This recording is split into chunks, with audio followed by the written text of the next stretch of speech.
Shalom, selamat pagi saudaraku, selamat hari Minggu ya. Ini hari Minggu, hari dimana kalian harus melangkahkan kaki untuk berangkat ke gereja lokal kalian masing-masing. Ya, temukan Tuhan, temukan apa yang menjadi isi hati Tuhan melalui gembala, melalui pengkhotbah yang ada di gereja lokalmu, dan belajarlah tertanam di sana. Dukung program gereja di sana, doakan, dukung gembalamu, dan jadilah orang yang mau belajar untuk memiliki penundukan diri kepada pemimpinmu. Ya, amin ya saudaraku. Saudaraku, pada pagi hari ini saya masih lanjut tentang orang tua, anak, dan menantu. Itu nggak tahu Roh Kudus letakkan kepada saya tentang hal itu, karena belajar dari pengalaman hidup, dari orang-orang sharing dengan saya tahu saudaraku banyak sekali keluarga-keluarga yang merasa tidak pas dengan keadaan yang terjadi dalam hidup mereka.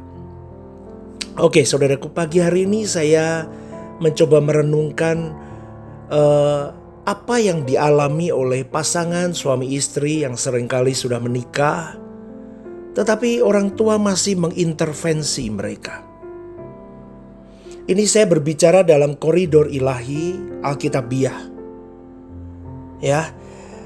Jadi begini, dalam Kejadian 2 ayat 24 firman Tuhan berkata begini, sebab itu seorang laki-laki akan meninggalkan ayahnya dan ibunya dan bersatu dengan istrinya sehingga keduanya menjadi satu daging. To be one, satu daging saudaraku.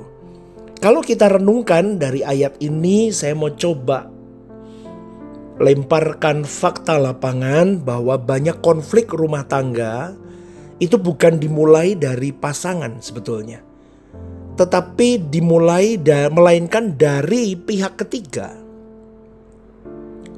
Tidak selalu, tetapi ada hal kasus begini. Maka saya sampaikan ini saudaraku. Dari orang tua, dari saudara, dari kakak, dari adik, dari sepupu dan sebagainya.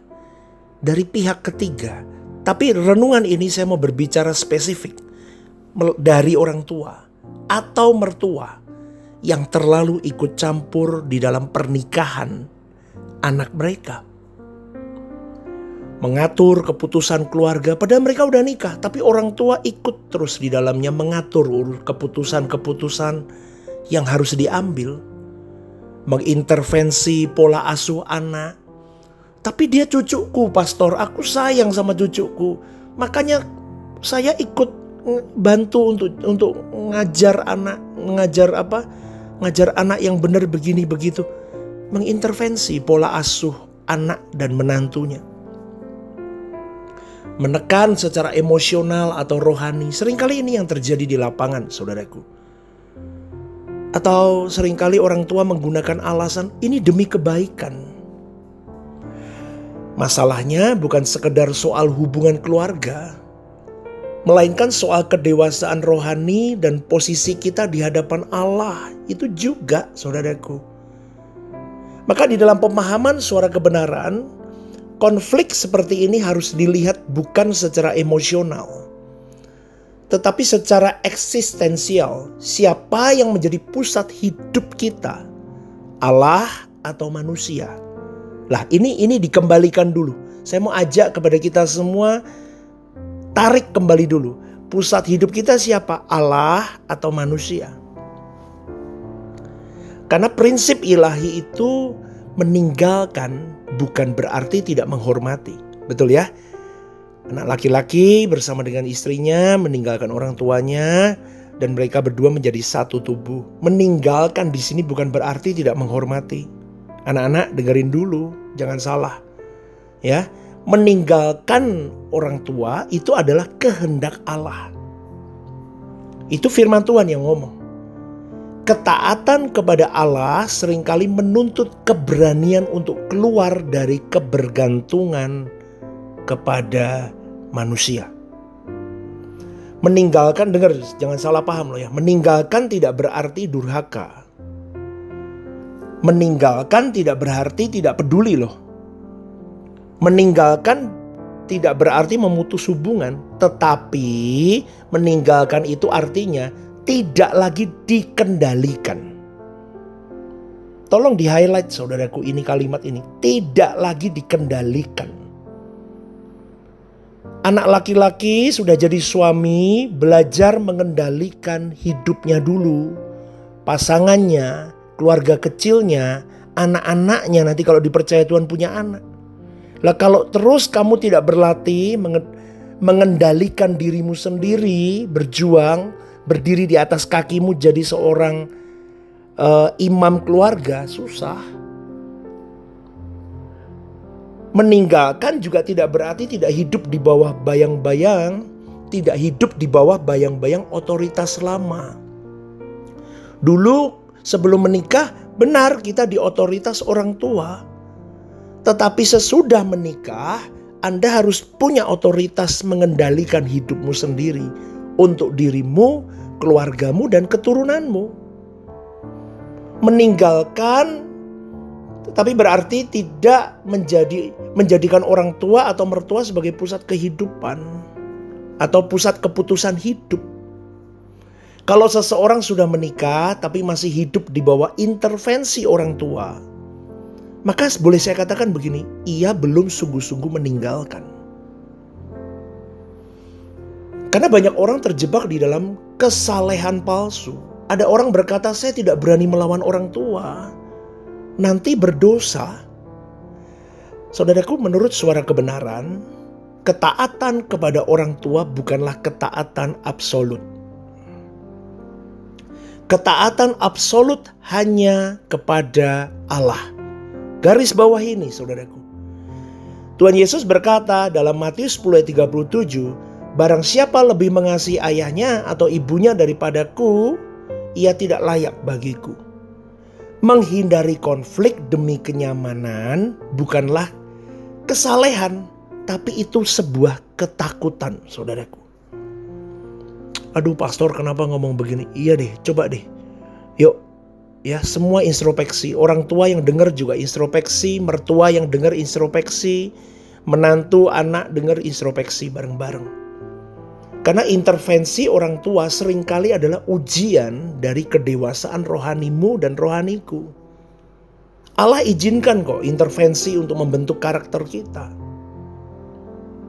Di dalam perspektif suara kebenaran, Allah sering memakai manusia terdekat untuk menguji apakah kita sungguh-sungguh hidup di bawah kehendaknya atau tidak. Orang tua atau mertua yang intervensi itu akan menguji keberanian kita untuk bersikap benar atau tidak.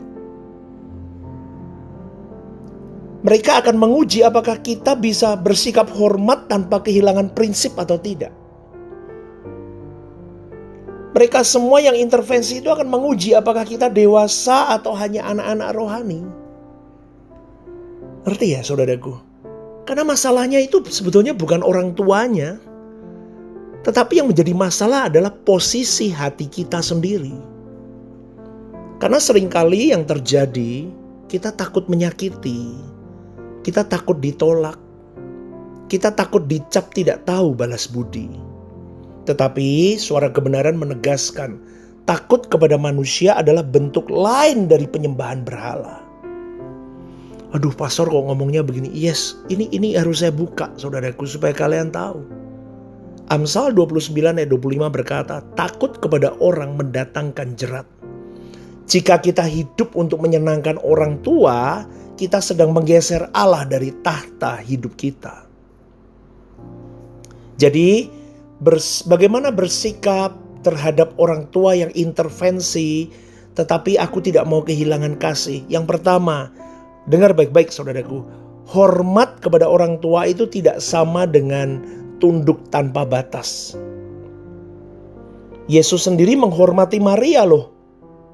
Tetapi Yesus tidak tunduk pada agenda emosional ibunya. Suara kebenaran menekankan begini.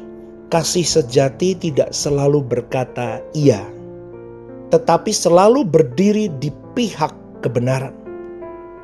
Hormat berarti tetap sopan kepada orang tua, tetap mengasihi orang tua, tetap memperhatikan orang tua. Tapi keputusan hidup tetap di tangan pasangan suami istri. Garis bawah ini saudaraku. Jadi suami istri harus sepakat keputusan hidup tetap di tangan pasangan suami istri. Arah rumah tangga tetap ada di hadapan Allah. Amin, saudaraku. Amin. Ini kalau kamu mau belajar menghormati orang tuamu dengan benar, menghormati pernikahanmu dengan benar, berdiri dengan benar menjadi suami dan istri yang benar, dengarkan renungan ini. Ya, Anda harus bersikap jelas, karena bersikap jelas adalah tindakan kasih. Banyak orang memilih untuk diam. Udah deh, gak mau ribut aku. Udah deh, tapi kamu ribut dengan pasanganmu tiap hari gara-gara intervensi orang tuamu. Udah deh, demi damai semua deh, pokoknya jangan ribut deh. Udah deh, hubungannya biar baik-baik tapi palsu sebetulnya. Coba telaah kalimat saya. Demi hubungan baik yang palsu. Betul gak? Pasanganmu pasti tertekan dengan hal itu. Dan itu pernikahanmu akan bermasalah. Itu hanya bom waktu, nanti suatu hari akan meledak suatu saat. Maka Efesus 4 ayat 15 berkata, mengatakan kebenaran di dalam kasih. Itu penting. Kalau dalam bahasa gereja selalu berkata begini, keterbukaan adalah awal pemulihan. Maka batasan yang sehat adalah bukti kedewasaan. Bukan gak sayang sama orang tua, harus sayang sama orang tua. Tapi sayangmu dengan orang tua harus ada batasannya. Ingat baik-baik saudaraku, karena Anda sudah menikah. Bagaimanapun poin pertama dalam kehidupan kalian adalah suami istri. Anak-anak pun tidak bisa mengganggu pernikahan kalian. Maka kesepakatan suami istri itu adalah tertinggi di hadapan Allah. Amin, saudaraku. Ya, batasan yang sehat adalah bukti dari kedewasaan kalian. Bukan pemberontakan itu. Karena tujuan Allah adalah rumah tangga yang hidup langsung di hadapan Tuhan. Suara kebenaran mengajarkan bahwa hidup Kristen adalah hidup yang berdiri langsung di hadapan Allah. Tanpa perantara manusia. Rumah tangga Kristen tidak boleh dikendalikan tradisi keluarga. Rumah tangga Kristen tidak boleh ditentukan tekanan emosional. Dan tidak boleh diarahkan oleh kepentingan generasi sebelumnya. Tetapi dituntun oleh kebenaran firman. Dibentuk oleh kehendak Allah. Bertanggung jawab langsung kepada Tuhan. Dalam Roma 14 ayat 12 berkata, setiap orang di antara kita akan memberi pertanggung jawab tentang dirinya sendiri kepada Allah. Maka pada pagi hari ini saudaraku, kalau hari ini kau menghadapi orang tua atau mertua yang mengintervensi terlalu dalam pernikahanmu, itu bukan soal berani atau tidak berani, tetapi soal siapa yang menjadi pusat hidupmu. Tanyakan dulu. Kalau Allah adalah pusat, bersikaplah benar. Tetap mengasihi tanpa dikendalikan. Dewasalah tanpa menjadi keras. Karena Tuhan tidak memanggil engkau dan saya menjadi anak yang penurut selamanya, tetapi menjadi pribadi yang dewasa yang hidup di hadapan Tuhan. Amin, saudaraku. Kita mulai belajar akan hal ini. Saya ajarkan kebenaran yang alkitabiah. Supaya kalian sadar bahwa kehidupanmu, pernikahanmu harus benar-benar dipertanggungjawabkan di hadapan Allah suatu hari nanti. Bagaimana kau mengasuh anakmu? Bicarakan suami istri. Bagaimana kalian mengelola uang? Bicarakan berdua. Bagaimana kalian mengalami konflik dalam rumah tangga? Apapun itu, tentang komunikasi, tentang seks, tentang apapun, bicarakan dulu berdua. Jangan kemana-mana dulu. Supaya tidak ada yang mengintervensi lebih lanjut. Amin, saudaraku. Supaya pernikahanmu belajar dewasa. Ambil keputusan sendiri kalian berdua. Duduk dekat kaki Tuhan, berdoa bersama. Minta ampun bersama. Berani memberi pengampunan. Tidak menuntut kebahagiaan. Amin. Orang tua beri nasihat, terima dengan baik. Tapi tidak semua harus dilakukan. Tanyakan ke Tuhan, tunjukkan bagaimana, apakah ini memang bisa di fit in di dalam keluargamu atau tidak. Amin saudaraku. Terutama adalah kesepakatan kalian sendiri. Sehingga orang lain di luar sana tidak bisa mengatur keluargamu. Belajarlah diatur oleh Tuhan. Diatur oleh firman Tuhan. Diatur oleh kehendak Tuhan. Maka akan sehat keluargamu. Semoga renungan ini membuka mata kalian semua. Ayo ya orang tua kita jadi orang tua yang bijaksana. Jadi mertua yang bijaksana. Mereka udah dewasa anak-anak. Menantu kita, lepaskan mereka supaya mereka belajar untuk berdiri sendiri. Kita jangan terlalu mengintervensi. Tapi pastor, saya orang tua, kadang kan ya tetap masih matanya masih melek, masih lihat, kadang kita ngasih nasihat. Nggak apa-apa kasih nasihat, tapi kalau nggak diikuti jangan ngambek. Amin. Jadi orang tua tuh jangan paksain kemaunya kita. Capek, kasihan anak-anak. Anak-anak nggak harus nurutin semua yang kita mau, saudaraku. Kalau hari ini kau lihat mereka mendidik anaknya, mendidik cucu kita, Anda tidak tahan cara mereka mendidik, Anda tinggalkan tempat itu, pergi. Biar mereka tetap mendidik. Gak mungkin orang tuanya mau ngapa-ngapain anaknya itu, gak mau gimanain anaknya, gak mungkin. Amin. Tapi kalau orang tua, nenek, kakek intervensi terus cara pola asuh mereka, lama-lama rusak itu anak. Amin saudaraku. Ya, ini demi kebaikan kita semua, demi pernikahan anak-anak menantumu. Ya, doakan mereka, dukung mereka, latih mereka dewasa, ya. Dan suami istri, ayo sepakat seia sekata. Itu baru powerful. Selamat pagi, jangan lupa ke gereja, ya. Tuhan memberkati.